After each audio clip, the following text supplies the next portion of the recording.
Hey guys, Tarke here, and I've done a big respec of the build, but let's just run some maps and I'll show you all of that stuff later. We are level 89, and we've been progressing into reds, and we've got a whole bunch of 10s here that I need to rotate into other 10s. The highest map I've done so far is a 14.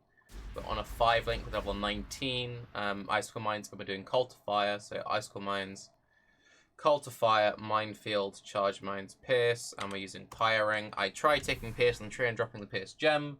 It wasn't enough Pierce. I said it wouldn't be enough Pierce, but I did it because people were telling me, Tarke, do it, it will be enough. It wasn't enough.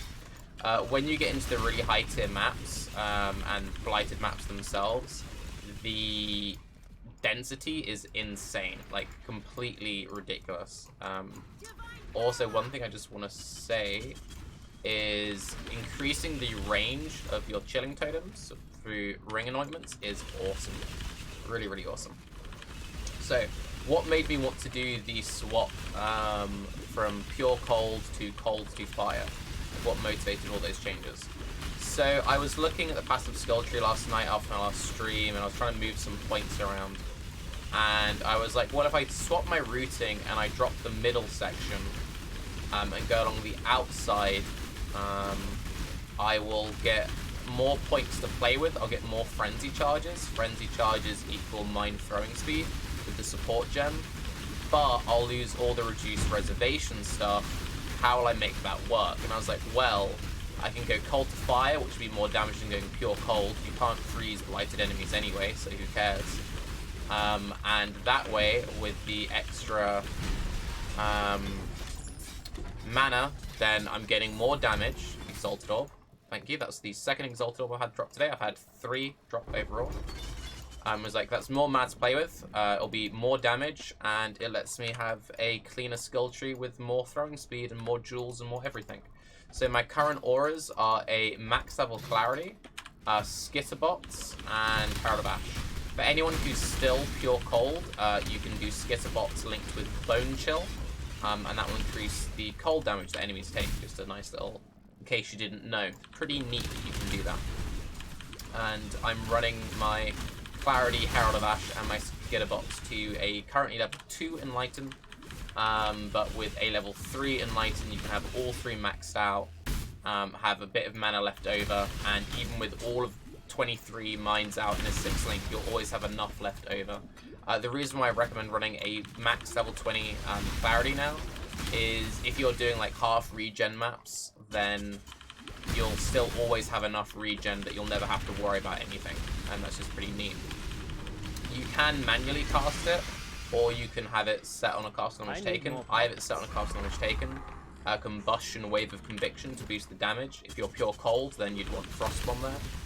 You can alternatively run a 1-link Bear Trap, and you could also link that Bear Trap with Combustion for another 15% more damage, I believe Bear Trap gives.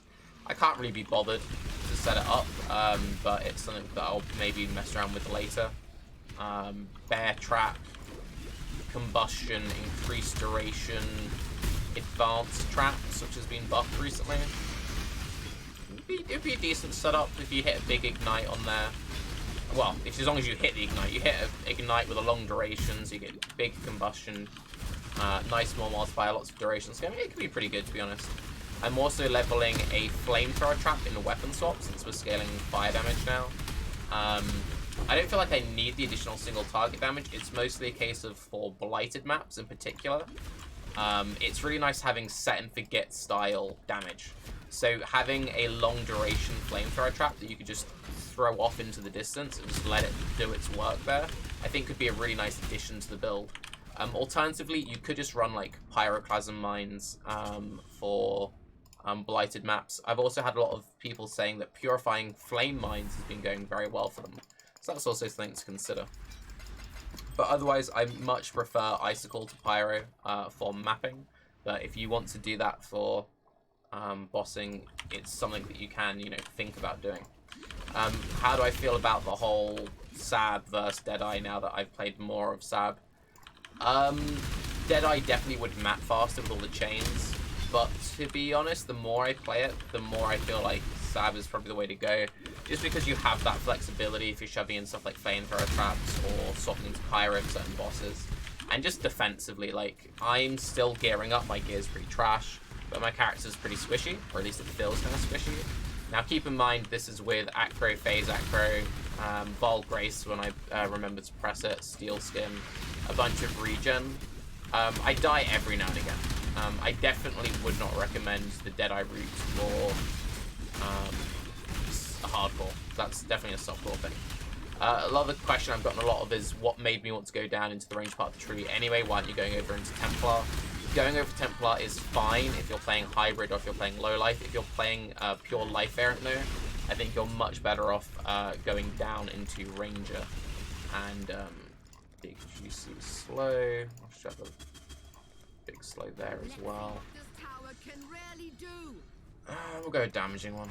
I've been doing more with the damaging ones because you've been telling me to do more of the damaging ones. I still find that just stacking chain, stacking the chill is huge, and then getting like maybe one meteor tower is pretty good.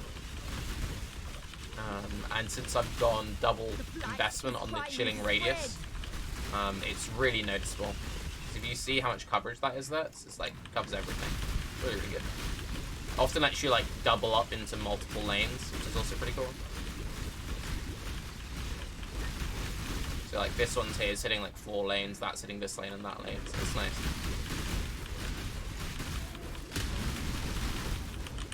And then you just fully upgrade one fire dude in case there's a unique spawn. If I have a tower near the bulb, I like to spam minions. So my main ones really are the chilling, minions, and then like 1 meteor. If I'm covered for these, I'll then like to put down a caging. I just that locks things down that way, but whatever. I like having the chilling towers. Okay, so this guy, he's kind of annoying. Put down a stunny boy there, but he's fine. On the top, yeah. The cage is really nice. The cage is really good. Which manifest have you been here recently? One also thing which is very important to mention, so I still haven't got my Uber lab yet. I'm still missing 2 trials. The life of the SSF feels bad, man. But when you do unlock Uber lab, ooh, aspects of the crab at 119 life with fire res. That is a nice helmet for SSF. I might try and fit that into this build actually. That's a really nice helmet. Okay, I got distracted. Sorry. With mines, this is also true of traps and true of totems. You aren't the person killing. Your traps, mines, or totems are. So the boot enchants, which are like 100% crit if you haven't crit recently, or adds 160 lightning damage if you haven't killed recently, or pen if you haven't killed recently, you can get those and then they'll have basically 100% uptime. The only thing which will proc them is like cast and damage taken setups, or you have like a Orb of Storms, Curse on here, or anything like that. Otherwise, you have 100% uptime for bossing and for map clear, which is really, really nice. I'm currently running 0 like penetration in my gear. I'm planning on getting the explosive expert node, not demolition expert, from my Uber labs. That'll give me some pen. And when I get a 6th link, or if I get a shroud of the lightless, which is what I'd recommend most people to use for this build, I'll get pen that way. So yeah, if I was to get a 6th link right now, I'd probably slap on a fire pen. If I had a shroud like this, I'd just take these links and put them in there. I'm still running the Pierce support because 2 Pierce on the tree just doesn't feel like enough. I was running both for a while and that felt pretty tasty. We'll run one more map and I'll just talk some rubbish and then I'll show you where I'd like to go elsewhere on the tree and we'll just round it up and that'll be closing thoughts. Ship all this on here. Put that in my nice tab. And yeah, so the reason why I'm leaning into explosive experts over demolition specialists now, path of building has been updated and I'm already at like 89% crit chance. So if I had this node, we'd go up to 96% crit chance, which is pretty fancy. So if you want to be like crit capped consistently, this is definitely worth taking. It also gives you the hinder, which is pretty nice. But this is a lot more damage, and this also isn't considering the fact that I always shock enemy because... Oh, it is considering... I always shock enemies because of skitterbots, so with that on, you get 80% crit here anyway, but you get the 80% crit, you get the pen, and you get the multi, and you get the AoE. And the AoE is nice for any, like, cast and damage taken in Feebles, or Orb of Storm Curse on hits, or Wave of Convictions, or anything like that. You can't leave shocked always on in path of building because it calculates a 40% shock, not a 20% shock. So, anywho. My weapon is also still trash, by the way. So, for weapons, I don't like Tremor Rod. You can use it. I've tried it a few times. It just doesn't feel good to me. I would recommend going for, especially if you're doing the Cult of Fire setup, non-chaos as chaos damage. That way all of your cold damage gets added as chaos, then all of your fire gets added as chaos, so you scale it twice. That's why conversion stuff is so broken in PoE. And then you just want like 2 one-hands with like global plus level of gems and non-chaos as chaos. Some crit. See, the thing which is interesting is because you get so much free crit just from playing Ice Spear Mines, you don't really need to scale crit on gear at all, which is pretty cool. Please be a trial that I need. Burning Rage. It is a trial that I need. Thank you, OBS. OBS is very powerful. We've got an Exalt and we've got missing trials. This is a good time. The more I play Blight, the more I like it, though. Blight is a really, really good league. It was just a case of not having a very good PR team, I think. The trailer for Blight really let it down. But it's really good.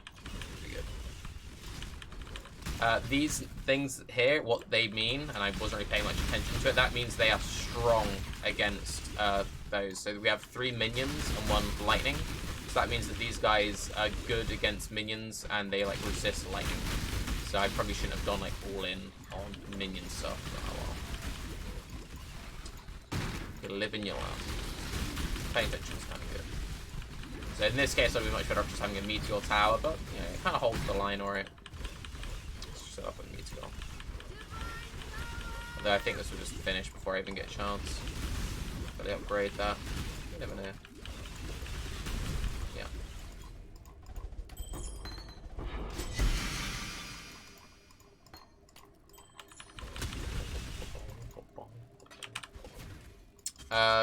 One of the advantages of the route I had before, I went through the middle of Shadow and Ranger, taking both efficient explosives and charisma, is even if you stayed as pure cold, or if you did the whole cold to fire stuff, is you could then run a aspect and a Herald of Ash. So now that I have that really nice helmet, it might be worth me rejigging my tree to go back through the middle to gain the extra physical mitigation. It's something I need to think about. I'm gonna run the trial out of the video because it's not interesting watching someone run a trial. It's pretty boring content. So I'll finish this up, show the tree, and then I'll peace out.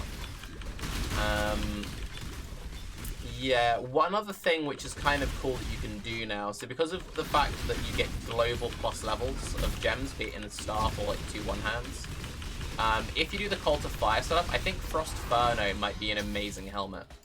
So Frost Furno gives a bunch of plus levels. It also gives a level 30 Cult of Fire, so it gives you like a 5-link, and then it gives plus levels. Items like that, or doing like the plus projectile gloves, plus projectile helmets, all of those kinds of things become a lot more powerful because you get like these pseudo 4, pseudo 5 links, and then you scale them through your weapons with loads of global modifiers, and that seems really, really broken. And then you can go for like a Combs heart chest piece or whatever. The one good thing about going for a staff and a chest instead of going for 2 different setups is if you do end up messing around with something like maybe like a flamethrower trap or a ice spear single target. I don't think you need anything like an ice spear single target. I think Icicle Mines does enough damage. I think the only times you're going to want a different ability would be for super high density blighted maps. You might want like a pyro mine or a purifying flame mine or a flamethrower trap or whatever. One other thing I have been considering is Orb of Storms, Curse on Hit, Projectile Weakness. Projectile Weakness gives like infinite pierce, not limited pierce, linked with knockback.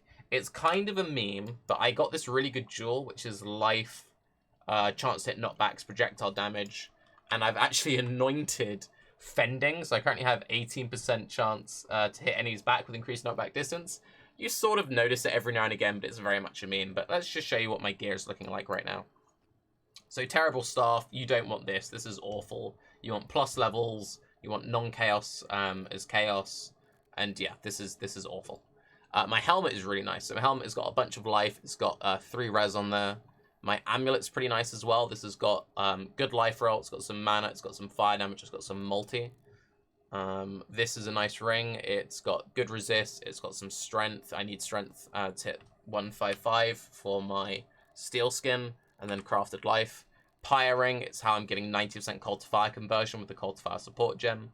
Again, you don't need to run this if you're going pure cold. These boots are pretty decent in the fact they have 30% movement speed and high res, so I just crafted life on there. And these gloves are life mana, good dual res. On belts, very important to get Trap and Mine throwing speed. Trap and Mine throwing speed is going to be like your main stat. And it's also why I went for this reading, was for the extra frenzies. Because each frenzy is 10% Mine throwing speed if you're running charge traps, which I say you should be running charge traps. And it's also 4% damage. And then if you happen to be using like Whirling Blades or a Shield Charge or Flame Dash or anything like that, then it's better because you're also benefiting from the attack and cast speed. Currently, we're not benefiting from the attack and cast speed. The cast speed would be good for Flamethrower Trap because that scales with cast speed. But yeah. So, going through the middle, going through the outside, this is fine for now.